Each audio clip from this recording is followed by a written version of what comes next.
Bienvenidos a otra trama. ¿Cómo les va? ¿Cómo están ustedes? El gusto de encontrarnos semana a semana. Bienvenidas y bienvenidos todos a este programa que tanto nos gusta hacer en la televisión pública.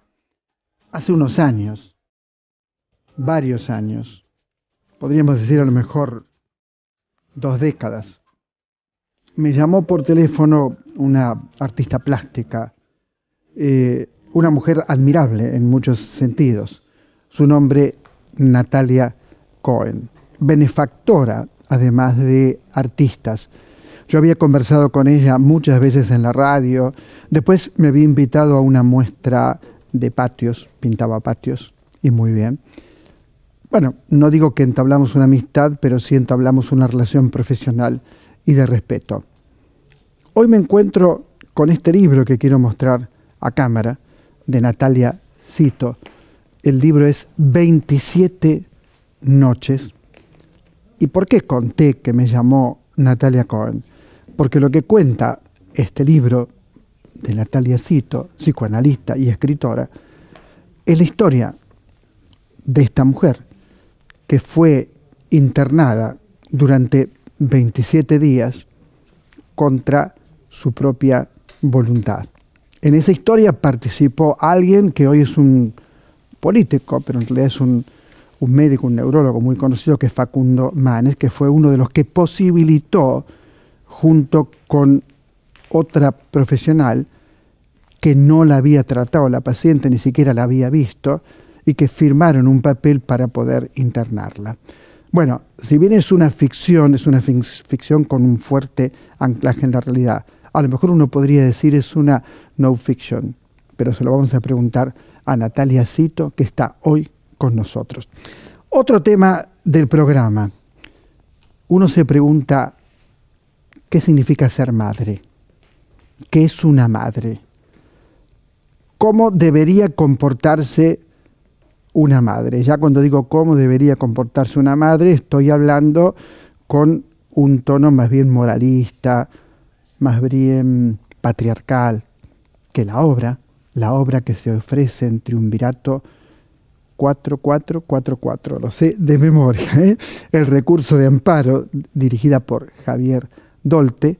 Esa obra viene a cuestionar cómo debería comportarse una madre, o a pensar qué significa ser madre, o a preguntarnos si esta madre, porque es como un juicio la obra, si esta madre obró bien, obró mal.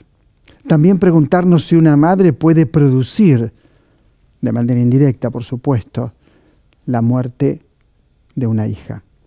Todo esto está en esta obra que quiero desde ya pensarla con un texto de Laura Oliva y con muy fuertes interpretaciones. Vamos a hablar también con la autora y con el director, que es Javier Dolte, sobre la obra. Pero yo entiendo que este programa se ve en todo el país, entonces vos a lo mejor estás viéndolo muy lejos de tu casa y dices, yo no voy a ver la obra. Bien, pero nosotros lo que hacemos es crear un puente para que podamos pensar algunos temas, algunas cosas. Y aquí el tema es la madre, aquí el tema es la maternidad.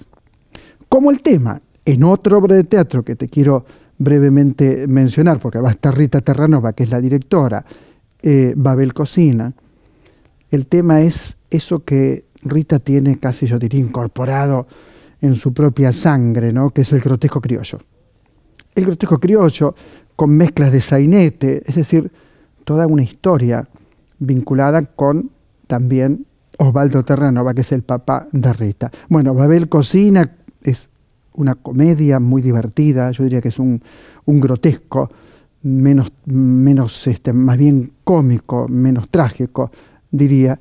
Todo esto hoy en nuestro programa y, por supuesto, mucho más.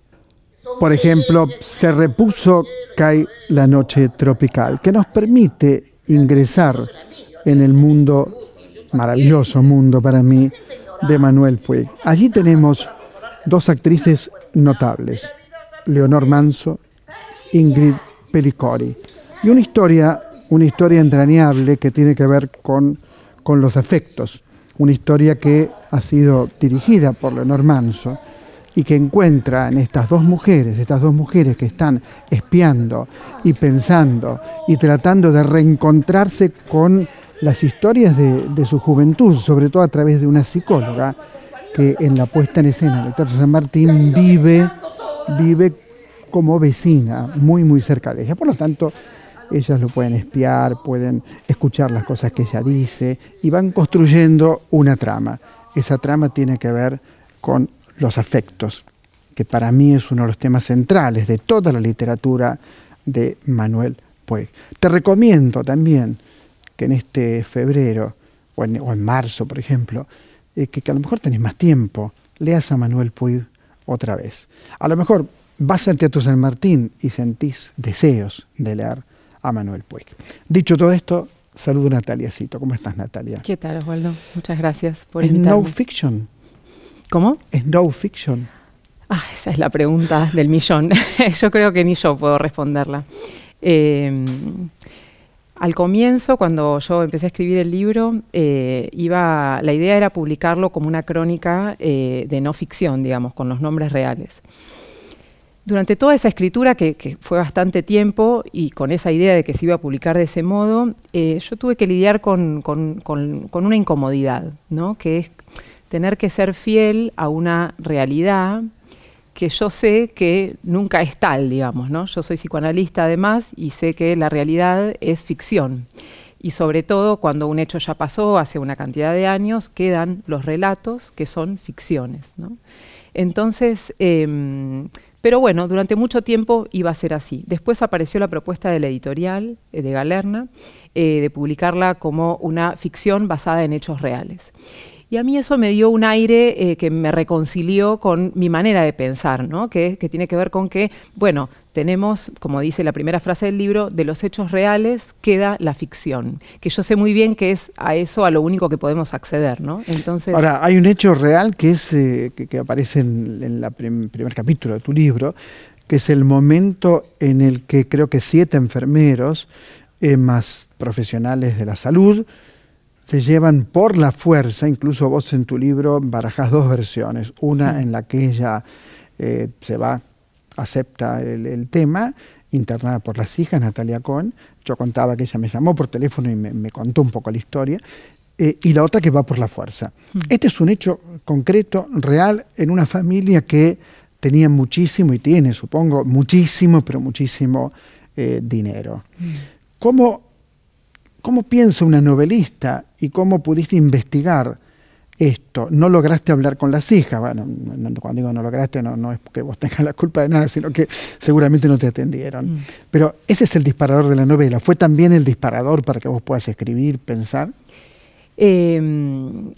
La novela comenzó con una frase que alguien me dijo. Me dijeron, está esta historia que nadie la quiere contar. Y ahí yo dije, ¿por qué nadie la quiere contar? ¿Y cuál es la historia? ¿No? De ahí surgió, de ahí apareció. Después yo me puse a investigar de qué se trataba, la tenía de oído como todo el mundo porque había salido en los medios, y a partir de ahí el trabajo duró 1 año y medio aproximadamente, en donde hice más de 50 entrevistas, y con algunas escenas como la del comienzo me pasó esto, ¿no? Que había diferentes relatos. Está el relato de la propia Natalia, a quien sí entrevisté cuando ella tenía 99 años, el relato de los amigos, el relato de algunos psicólogos que formaban parte del equipo que la atendió en ese momento. Y ahí yo me vi, volviéndolo de la verdad, ante la disyuntiva de, bueno, ¿qué hacer? ¿No? Hay periodistas que dicen que cuando un periodista se encuentra frente a 2 versiones, tiene que tomar partido, ¿no? A mí me resultaba muy difícil. Entonces decidí ir por el lado de la reconstrucción, es decir, el verbo reconstruir admite sus faltas, ¿no? Admite que no es algo completo, que está reconstruido en base a diferentes relatos. Y entonces dije, bueno, ¿por qué? ¿Por qué tener que completar lo que está incompleto? Y ahí surgió ese recurso que está en varias partes del libro, en donde, bueno, a partir de acá hay 2 versiones. Las cosas pueden haber sido así o pueden haber sido de este modo. Como decía Eco, el lector colabora, ¿no? con la obra, y supongo que cada lector tomará más partido, ¿no? Porque a mí me parece que fue así, a mí me parece que fue de este modo, o construirá una cosa intermedia. Uno de los principales actores de internar a Natalia, te lo cuento a vos que estás mirando televisión, fue Facundo Manes. Facundo Manes firma la internación, le atribuye a ella una demencia frontotemporal, según me entero por la novela de Natalia. Consigue la firma de alguien que trabajaba con él, que nunca vio a la paciente. O sea, nunca vio a la paciente. Increíble, ¿no es cierto?, para pensarlo. ¿Por qué habrá hecho esto Facundo Manes, que hoy aparece como un candidato incluso presidenciable por el radicalismo? ¿Por qué lo habrá hecho? ¿Por dinero? Es pensar mal, ¿no es cierto? Pero ¿por qué habrá hecho esto? O a lo mejor tenía razón, dado que yo no soy médico y no conozco el tema en profundidad, digo, no conozco el tema neurológico que podría tener Natalia. Te escucho. No lo pudiste entrevistar a Manes, no quiso hablar con vos. No, o sea, sí hablamos en persona. En un momento yo fui a escucharlo a una charla que dio en una feria del libro y después de la charla sí intenté, me presenté en persona y le conté que estaba escribiendo un libro sobre Natalia Cohen. Bueno, tomé su mail, pero bueno, después no. Por más que insistí, igual que con las hijas de Natalia insistí, sí pude hablar con una de las nietas. No fue posible. ¿Por qué él lo hizo? Bueno, yo puedo hablar de por qué lo hizo Orlando Narvaja, que es el personaje de ficción, porque no lo entrevisté a Facundo Manes, entonces tampoco tengo su relato, pero sí puedo decirte qué creo de por qué lo hizo Orlando Narvaja. A mí me parece que en un momento inicial él detectó que no solo se trataba de una actitud de una madre, una actitud disruptiva y unas hijas muy preocupadas, sino que había una situación familiar que estaba necesitando atención. Y por alguna razón que él no se dispuso, digamos, ni a curar, ni a atender y demás, consideró que, bueno, que había que detener los actos, ¿no? Había una madre que tenía 88 años, la estaba pasando muy bien, tenía, algunos dicen, un novio, hacía fiestas, estaba gastando mucho dinero, y bueno, hacía falta detener los actos, ¿no? Y entonces, en ese contexto, puedo entender en un nivel inicial que ese diagnóstico le cerró en un nivel inicial, ¿no? Ahora, lo difícil es entender por qué un profesional neurólogo, a lo largo de todo lo que pasó después, la internación, los juicios y demás, ese diagnóstico no se puso otra vez sobre la mesa como lo haría cualquier profesional y decir, bueno, ¿qué pasó, no? Por otra parte, ella tenía un psiquiatra y el psiquiatra decía que no había que internarla. O sea, que ella tenía un psiquiatra, Natalia, que allí vemos la foto de Natalia, a quien recuerdo mucho, decía que no había que internarla. Otro tema, ¿se puede tener un novio, lo que sea a los 88 años? Sí, ¿por qué no? ¿Por qué no? Si tenés mucho dinero, ¿podés ayudar a artistas? Y es bárbaro. Teniendo mucho dinero es fantástico ayudar a los artistas. Entonces, ¿qué significa que tenía conductas excéntricas? Que hacía fiestas y por qué no. Bueno, es que ahí el tema es el que me parecía absolutamente pertinente lo que hablabas respecto de la obra de Javier Dolte, a quien admiro además. El tema es la madre, ¿no? La maternidad. ¿Qué esperamos de una madre? ¿Qué nos parece bien que una madre haga a los 88 años? Y entonces, por eso esa es una de las razones por las cuales a mí me parecía que esta historia tenía que ser de dominio público, ¿no?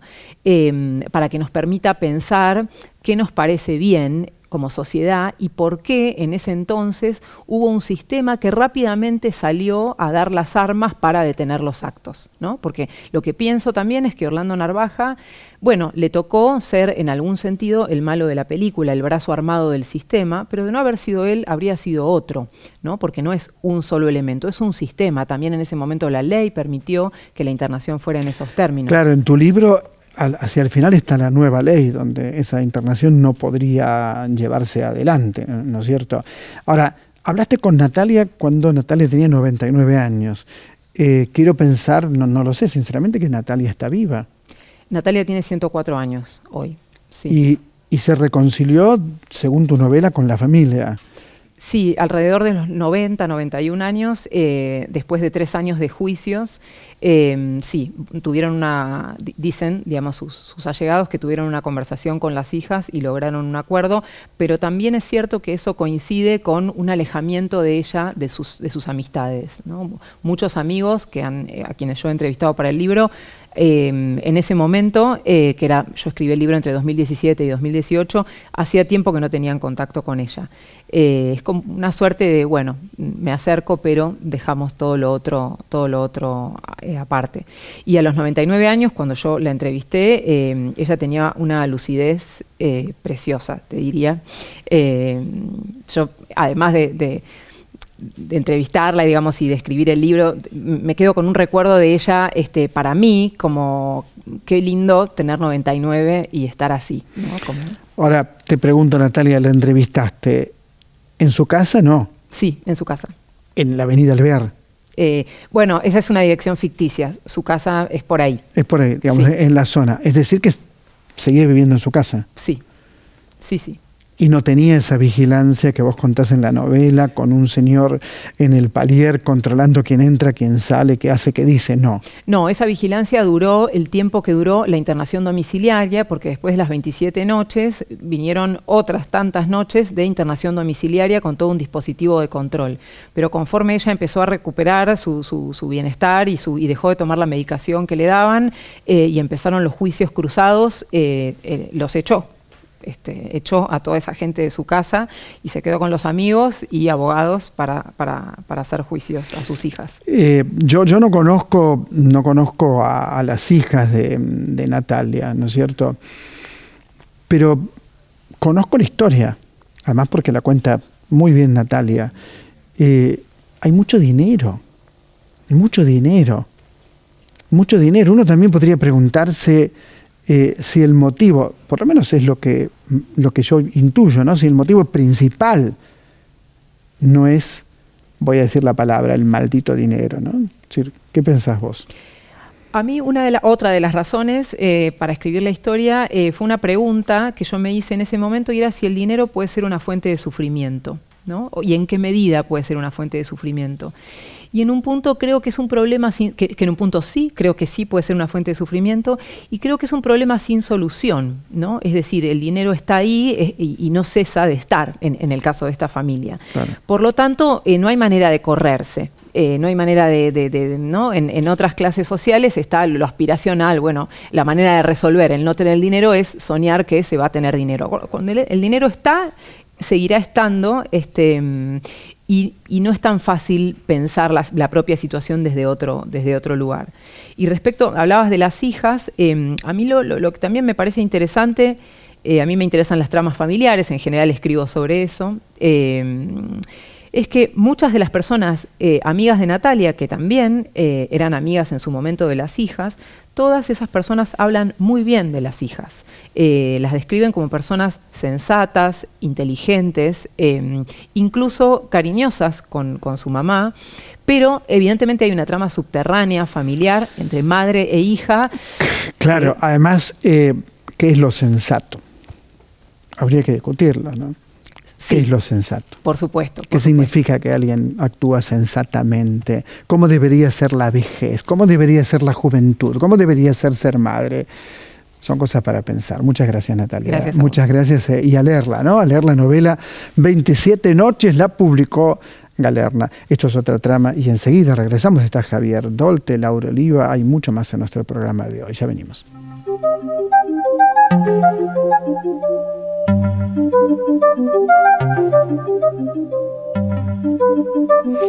Yo decía al principio del programa qué significa ser madre hoy.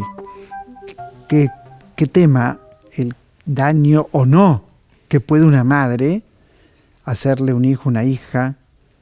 ¿Qué significa la maternidad? También sería otra pregunta posible, que lo hablábamos al principio del programa. Bien, Laura Oliva, primera obra de teatro, muy potente, realmente muy, muy potente la obra, El recurso de amparo. Javier Dolte, que dirige tanto que viene todos los días. No, esta la estrenamos el año pasado, en ¿verdad? septiembre. En septiembre del año pasado, así que sí, ahora reestrenamos, parece un estreno, y que lo es también, pero sí, bueno, igual siempre es un gusto verte y venir acá. Gracias por la invitación. Laura, ¿qué pensás de tu propia obra? ¿Cómo surge tu propia obra a partir de esta pregunta sobre la maternidad, sobre la madre, sobre qué significa ser madre? Contanos.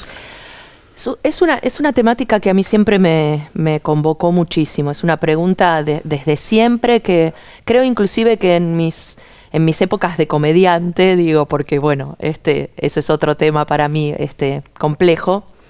Inclusive hasta de esa manera, con cierto humor, y también siempre fue algo que se coló, ¿no? El chiste políticamente incorrecto, ¿no? De que el embarazo no era el momento glorioso ni tan fantástico de las propagandas. Bueno, es un tema que a mí me convoca. De pronto, por un disparador real de mi vida, se me ocurre esta idea, que es un juicio a esta madre por ciertos acontecimientos en la niñez de estas chicas. Y esa idea queda ahí dando vueltas mucho tiempo. Va macerando, supongo, y en un momento se transforma casi en un hecho inevitable. Javier no es solamente el director de la obra, sino que fue el guía de este proyecto, porque yo la escribí dentro del taller de dramaturgia que él dirige, y yo entré al taller pensando que iba a escribir otra cosa, y el pedido inicial de las 3 o 4 primeras páginas para llevar el material para empezar a trabajar, cuando me puse a escribir, escribí esto. O sea que no me quiero hacer la poseída, pero... No, pero además te vi actuar como jueza. Yo sí, te vi actuar como jueza. Tuviste ese privilegio de ese Porque día. creo que no es tu papel. No, yo estoy fuera del elenco. Pero yo te vi, no me digas que no te vi, porque... Me has visto. Pero bueno, uno de los pedidos también cuando armó Javier el elenco fue que si yo podía, la verdad que quería vivir esta experiencia desde afuera. Sentada en la platea, y bueno, pudimos, así fue. Menos ese día. Menos ese día que hubo que salir al toro. Javier, ¿qué viste en el recurso de amparo? Y bueno, veo que participaste en la dramaturgia también. Sí, bueno, la guié, como dice, que es el trabajo que hago cuando superviso un proceso de escritura. Mira, yo pensaba mientras hablaba yo creo que a mí lo que más me interesa de una obra para ponerla es lo que no entiendo de la obra, más que lo que entiendo. Cuando yo leo en un papel algo que lo descifro enseguida, es la obra que no me gusta dirigir y que no la hago. Pero cuando veo algo que me interesa en su juego teatral y que temáticamente me provoca más preguntas que respuestas, ahí me entusiasmo, porque creo que digo, voy a aprender algo de esta obra al montarla, porque a la hora de tener que dirigir a los actores, de hacerlos encarnar esos textos, curiosamente mi historia personal, digamos, yo siempre nos reíamos, digamos, yo tengo una historia con respecto a mi madre, y es, digamos, una madre amorosa y que me amaba mucho y a quien yo amo mucho, pero me interesaba, porque ese es mi trabajo, ¿no? Tanto cuando escribo como cuando dirijo, que es meterme en la piel de ciertos seres que uno no puede, que no conoció, que no puede concebir. Y hacer, ¿no?, esta cosa del teatro, ser abogado del diablo, o sea, ponerse de un lado, ponerse del otro. Yo fui durante todo el trabajo de montaje muy defensor de Amparo, ¿no es cierto? Y en ese sentido Mónica Raiola creo que es un trabajo extraordinario, porque ya el texto dice, ¿no? Dice, todo lo que están contando es cierto. Y sin embargo uno tiende a decir, bueno, pero es una persona, ¿no es cierto? Entonces también hay que escucharla, tiene una voz. Me resulta estas preguntas que hacías vos antes, digamos, ¿qué es una mujer? ¿Qué es una madre? Estas preguntas incómodas que hoy, por suerte, podemos hacer, siempre se pudieron hacer, pero antes te hacían así, o no te querían escuchar, o no había espacio para ese tipo de preguntas. Hoy puedes preguntar qué es una madre y qué es una mujer en relación a la maternidad, ¿no? Ahí está ese discurso de esta doctora que aparece en un momento que me parece muy interesante, cuando define, ¿no?, tajantemente, el instinto maternal no existe. Y me parece interesantísimo entender por qué esa afirmación es cierta, y también me parece interesantísimo entender por qué lo opuesto es también cierto, ¿no es cierto? O sea, decir el instinto maternal también existe, porque lo que pasa es que ya en el mundo hacer generalizaciones es una estupidez. Claro, es decir, o sea, háblame de cada mujer, es caso por caso. Exactamente. El caso para vos será, ¿sentís que el instinto maternal existe? Para vos sí, no. Sí, ¿cómo deviene? ¿Cómo deviene? ¿Deviene una madre afectiva, cariñosa, o deviene todo lo contrario? Tal cual. Y además, ni siquiera es persona a persona, es momento a momento. Hay un momento en que tengo instinto maternal, tenemos una amiga en común, no voy a decir el nombre, que divina, feliz de embarazada, nace su hija y dice, esto es lo peor que me pasó en la vida. Sí, Pero claro. incluso hay una cosa muy curiosa de Recurso de Amparo, que es la actriz que encarna el papel de esta doctora que dice el instinto maternal no existe. Necesitaba la vida, una actriz hermosa, bueno, la viste, es muy buena actriz, y digo, vamos a ensayar aparte esto porque siento que hay algo bueno. Y me la llevé al callejón, y ella me dijo en un momento, me dice, te tengo que confesar algo, o sea, yo solo tengo instinto maternal. O sea, como que ella como persona estaba en las antípodas de lo que decía el personaje, entonces dice, no hay manera que yo esté convencida de esto que digo. Bueno, trabajamos mucho y a partir de decirlo, por supuesto, algo se liberó. Aclará qué significa me la llevé al callejón.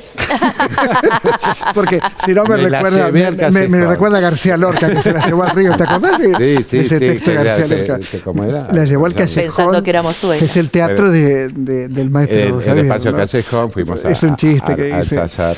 Exactamente, a trabajar. Pero sonó, ahora que lo decís descontextuado, digamos.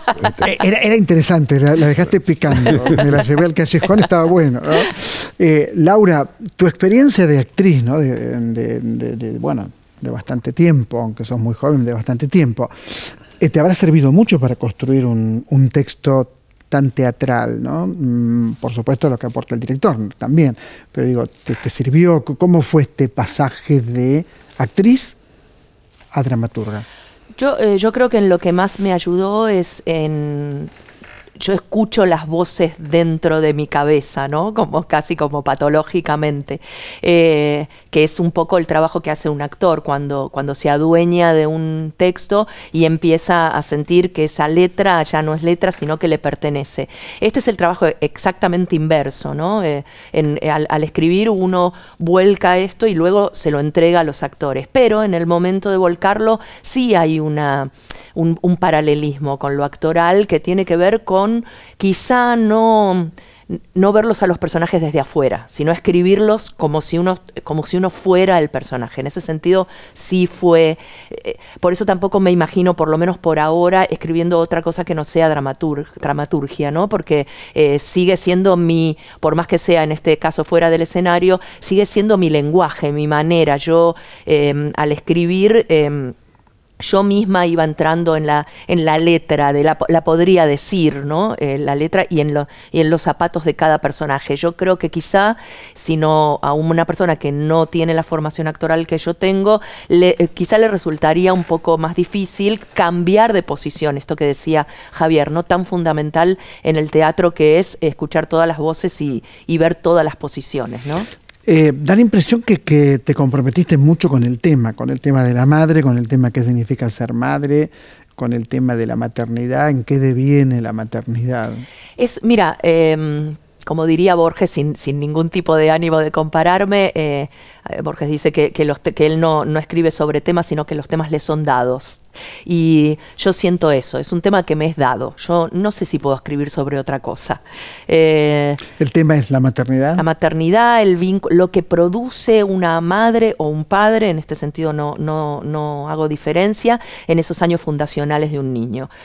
A veces cuando se ve en el recurso de amparo o cuando yo cuento algunas cosas de mi historia, hay siempre como una respuesta de, bueno, ya pasó, fue hace tanto tiempo, y yo lo que defiendo y lo pude volcar en el texto, es que eso que pasó, y es verdad que pasó hace mucho tiempo, conforma la persona que uno es hoy.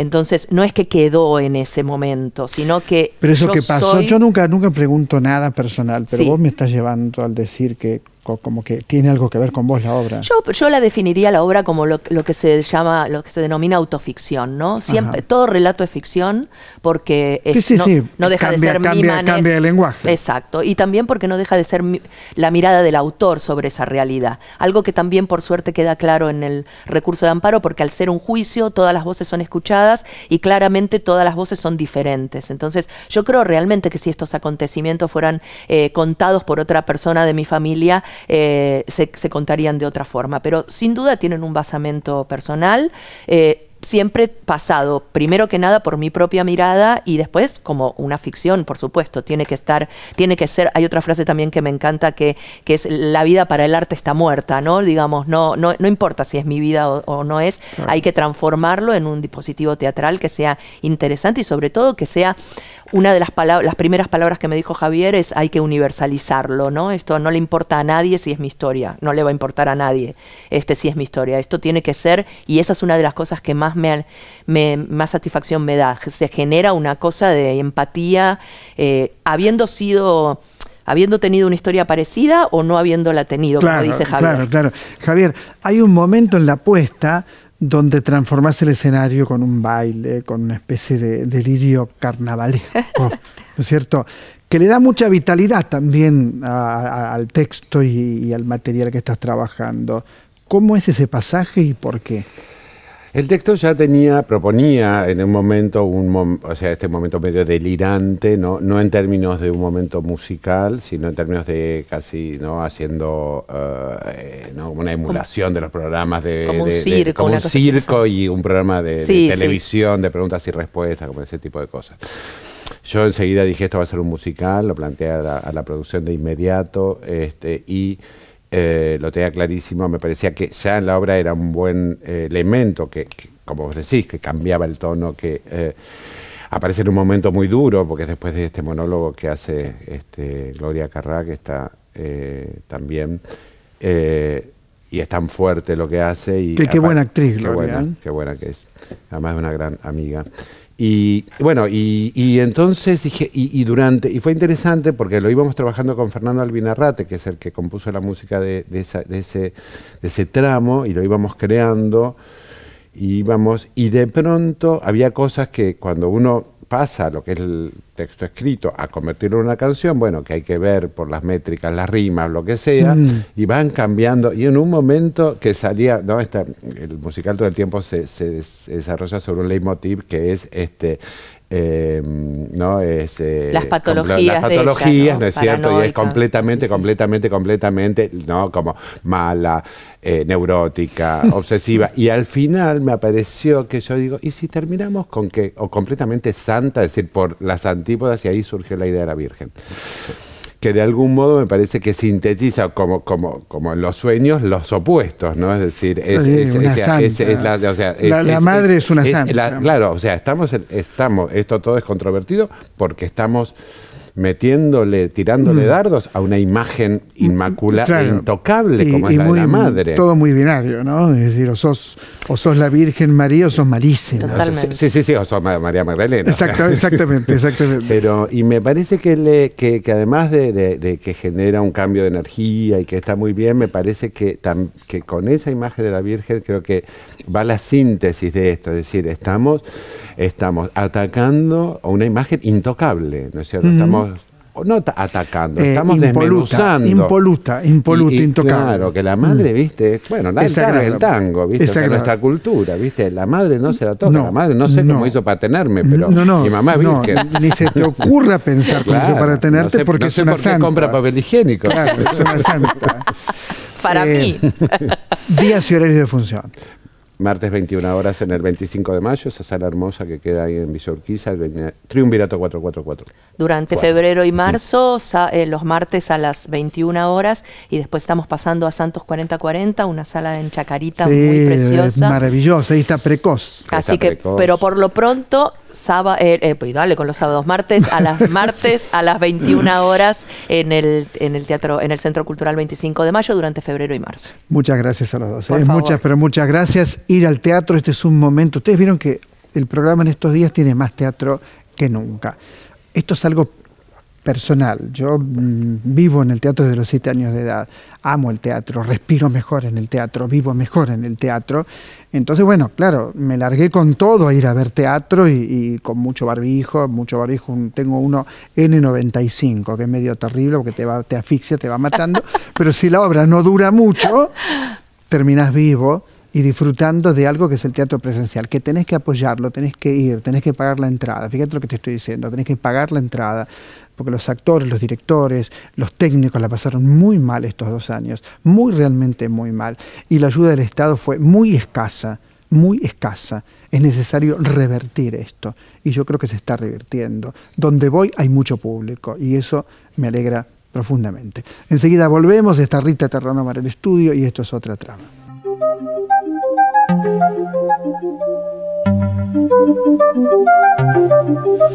Bien, con la persistente baja de casos, por suerte, con el respiro que nos da la epidemia, el teatro resurge con una enorme potencia.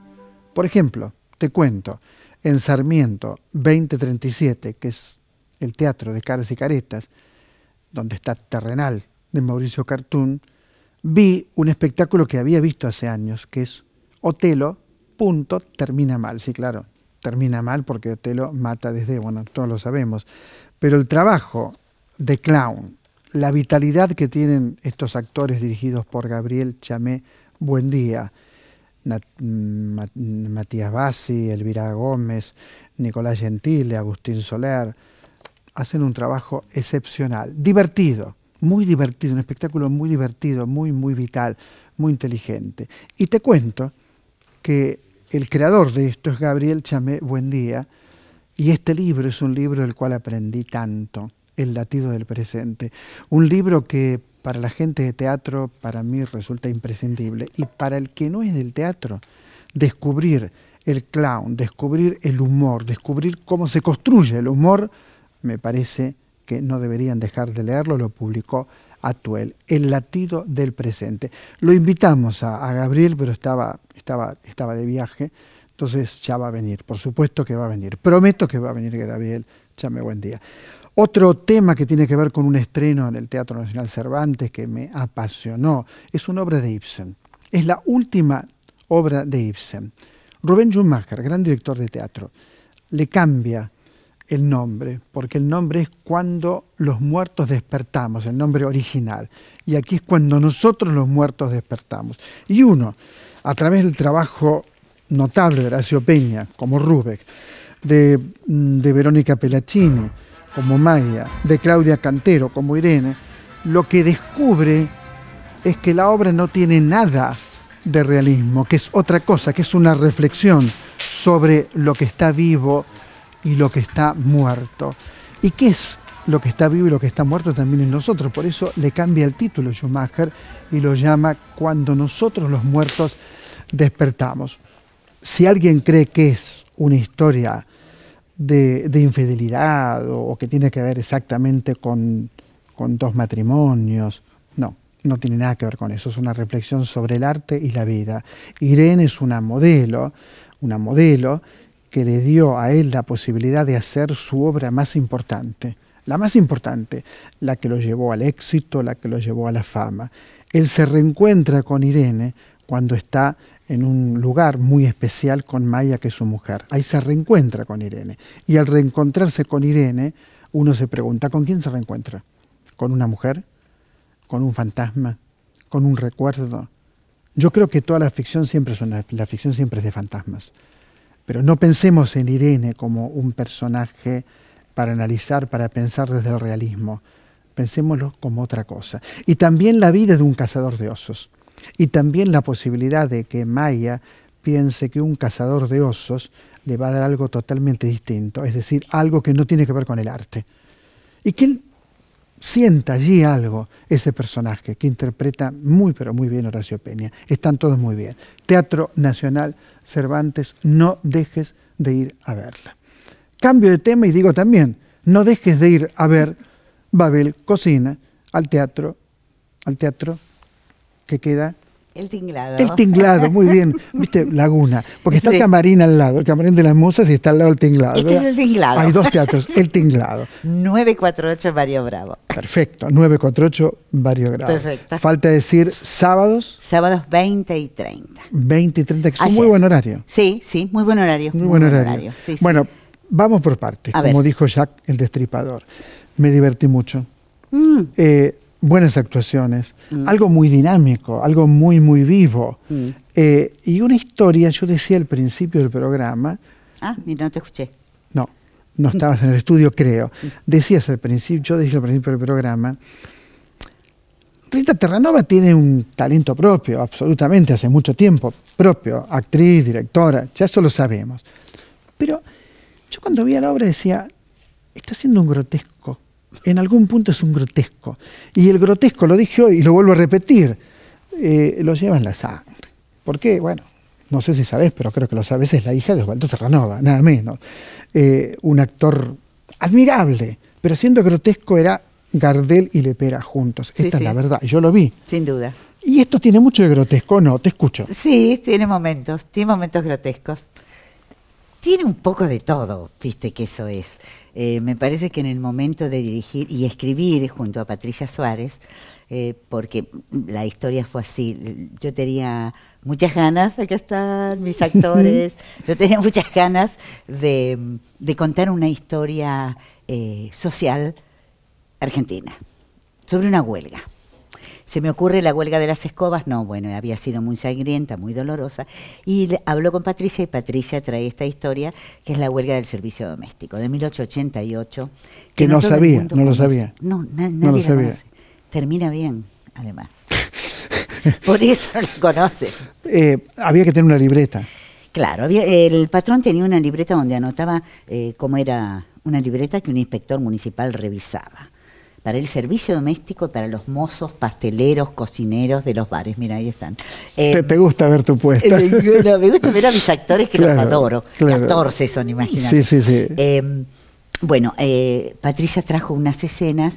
Le dije, ay, Patricia, pero yo quiero un espectáculo como los de antes, como los del teatro independiente, festivo, donde se respiraba pasión, se respiraba entrega, donde había una ideología que respaldaba todo eso. Porque tenemos que contar una historia de pobres, tenemos que contar una historia épica. Hacé lo que quieras, me dijo. Agregale, ponele, sacale. Claro, yo he adaptado muchas obras y he hecho dramaturgia de otras, de cartas de amor, de diarios íntimos, diario de una camarera. Bueno, entonces me animé a empezar de a poquitito durante toda la pandemia, que fue algo donde teníamos tanto tiempo para todo.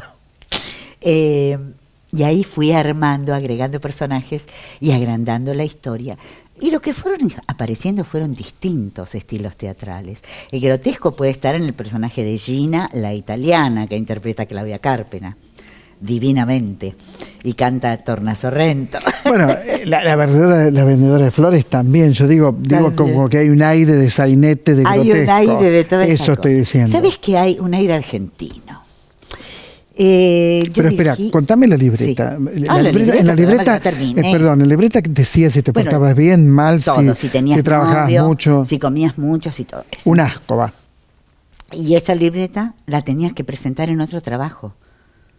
Cuando ibas a buscar otro trabajo, si te despedían tenías que presentar la libreta a ver qué decía. Ah, no, pero este come mucho. Ah, no, pero este duerme mucho a la siesta. Come mucho, tenías que poner lo que comías. Todo, si tenía novios, si esto, si aquello. Esto empezó en el campo porque se decía que el gaucho era vago. Entonces, para eso, con chavo, palabra de campo, se creó para el campo y después se llevó a la ciudad por los inmigrantes. Imagínate que el analfabetismo era del 70% en esa época. El pobre empleado no sabía qué escribía el patrón y de golpe lo despedían por la libreta. Entonces van al Café Philip, un café que estaba en el Bajo, muy paquete, y va el inspector municipal y empieza a pedir la libreta. Y entonces un mozo dice, piden la libreta, nunca más. Y se saca el coso, se saca el delantal, el gorro y dice, no trabajamos más. Y otro, y otro, y otro, y otro, y otro, y otro, y se empezó a correr la voz. Se empezó a correr la voz por todo Buenos Aires Y pararon, y después pararon los cocheros, y después pararon en el servicio doméstico, y después pararon en las mucamas. Paró todo el mundo. Y así se inició la huelga, 4 días. Y ganaron. Los diarios primero atacaron, la oligarquía se puso loca porque una señora que no venga a traer el té, imagínate. Y que no haya que limpiar, Claro, imagínate. claro. Hasta que al final, el diario La Nación, que era el primero que había atacado, después, por pedido de esta gente, de los ricos, empieza a decir, ¿quién habla ahí? Empieza a decir que por favor que den vuelta a esta situación porque era insostenible. No se podía tomar un café, no se podía almorzar, no se podía hacer nada, no había gente que limpiara.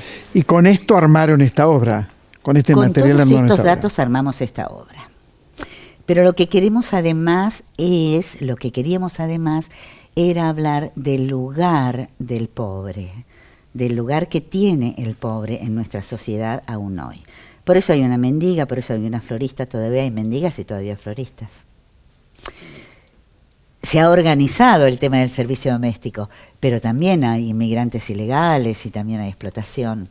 Pero todo esto, como esta historia salió bien y como queríamos hacerla muy cercana para el público, con coreografías, con música, por eso mismo no la contamos dolorosamente. No, es divertida, tiene muchísimo ritmo, tiene canciones, Sí. tiene actuaciones muy, muy buenas. Tiene realmente. actuaciones muy buenas. Vos viste a Hernán Cuevas, nuestro actor de talla pequeña, es un actor fantástica. Bueno, es un hallazgo. Yo no sé si no lo vi. ¿Lo viste en habré La vida de visto. sueño en San Martín? Lo vi en La vida de sueño. Yo digo, esto es un actor consumado. No, es un actor fantástico. Es excelente. Es excelente. Y Claudia Carpere, que es una actriz Ujú. bárbara y de tantos años en esto. Bueno, está mi hija que hace Está Renata, que actúa muy bien, hace de florista, de Renata. florista, sí, De que florista. le vende flores al principio a la gente, hay una mendiga, Ana Clara Dalbencio, que pide y la gente le da monedas.